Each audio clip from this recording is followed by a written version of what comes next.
A man has always wanted to lay me down, but he never wanted to pick me up. And the men that did have real love and affection for me were the ones that never touched me. We are schooled in the architecture of a single day, in the choreography of a wedding's bright fanfare, but left mapless for a lifelong journey of marriage, for the quiet art of building a world for two. We are tutored in the alchemy of beauty, in the precise science of surface and skin, yet left to navigate the wild, uncharted tides within. No compass offered for the storm, for the stillness. We are taught to kneel and pray for a righteous heart to love, to whisper pleas for a gentle, destined soul, but never handed the mirror and tools to forge that very righteousness within ourselves. We learn to craft a feast for another's eyes, another's palate, a magnificent offering born of expectation, while our own hunger is answered with a hurried, lonely meal, forgetting that the most essential nourishment is the kindness we first offer ourselves and our families. The foundation or premise of why one is on earth rewinds back to the verse in the Holy Quran, وَمَا خَلَقْتُ الْجِنَّ وَالْإِنسَ إِلَّا لِيَعْبُدُونَ, which roughly translates to I did not create jinn or mankind except to worship me. Now we can't worship Allah subhanahu wa ta'ala adequately unless we get to know Him. We must cultivate this relationship, the best relationship one can honestly even have. We spend a lot of time on futile engagement or information that doesn't really help neither our mind or our soul. Those who know God know themselves. A lot of struggles that the human being is tested with is illustrated in the Holy Quran. We must uphold our manners with God. This requires work and can be arduous at first. Keyword at first. However, know that the best of deeds are those that are consistent yet appear small. Allah subhanahu wa ta'ala has to be our anchor in this life, and we really have to subtract from other things that we intentionally or unintentionally utilize our anchoring towards. Oftentimes, us girlies, we be communicating, I just want someone to understand me. Okay, but do you understand yourself? Are you comfortable with yourself? Are you aware of your personality type, your temperament? Are you fire, earth, air, water? Perhaps this is the first time you heard somebody describing humans with elements. Who are you? Are you argumentative, easily agreeable, or can you set boundaries, express your ideas in an articulate manner? Exhibiting emotions are okay. It's the way we channel them and deal with them that can be difficult, questionable, or quite problematic. Learn to sit with your emotions without needing to be rescued from them. When I say rescued from them, I'm referring to the myriad ways of escapism. And this is a difficult thing to do, I acknowledge first and foremost. One of the best practical ways would be journaling. What to journal about, I'm sure you'll find amazing references online. The freestyle method is cool too, incorporating one's strengths and weaknesses. If I cuss someone out during a road rage episode, well, why did I do that? And what could I do better next time the situation presents itself? You don't have to do it every day. You could do it every day. But what's important is pondering on thyself yearly, every 6 months, or daily, whatever works best for you. Take some personality tests, such as the Myers-Briggs or the Big Five. Although it's not 100% accurate, it could give you something to work with. I'll also link down 2 references below that speak about these elements that I'm describing.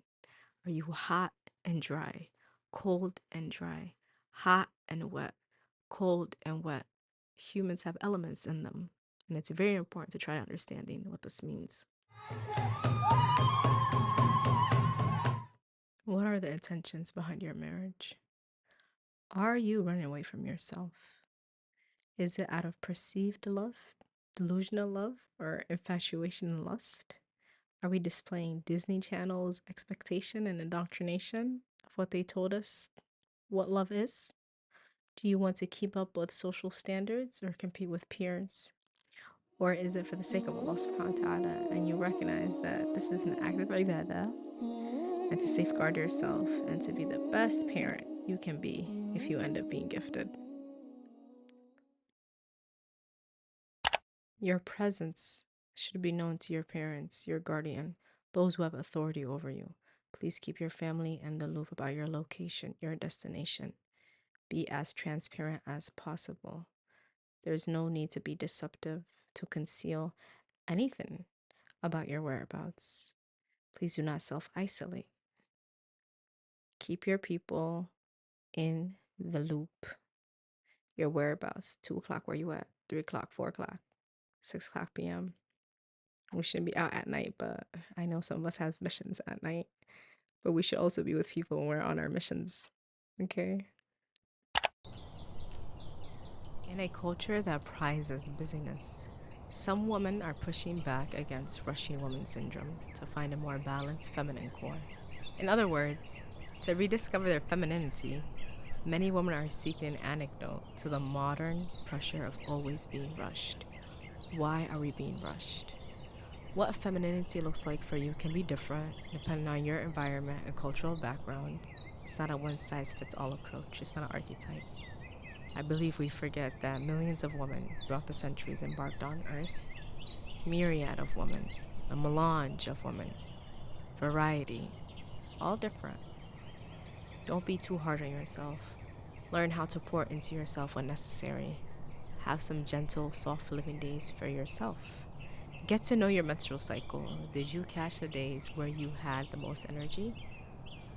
Do you know the days when you have the most energy? You're not competing with a man, two separate creations. إن النساء شقائق الرجال, which roughly translates to women are the twin halves of men. That can be further interpreted as men and women's relationship is meant to be harmonious. We're not meant to be fighting, okay? The way I view it is like water and a bedrock. You can interpret who's who for yourself. But this whole cats and dog back and forth that's happening in the online realm, it is not Round okay. one, fight. Mm-mm. Round two, fight. Final round, fight. Let us learn the difference between conflict versus oppression. The two is not the same. In 2025, the way we approach conflict is very peculiar, if I do say so myself.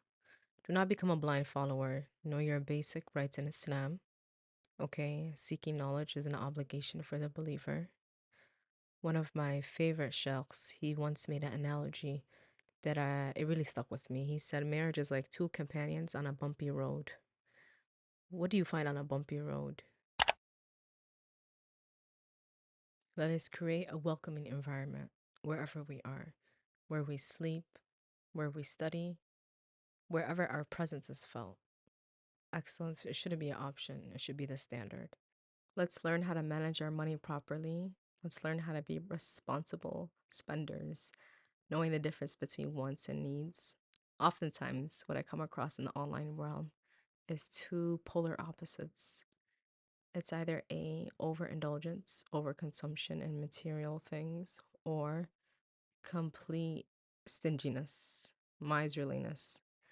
I believe frugality is the way to go, being an intentional spender. This is my thought. Thank you for tuning in. Anything that I said in error is from myself and Shaitan.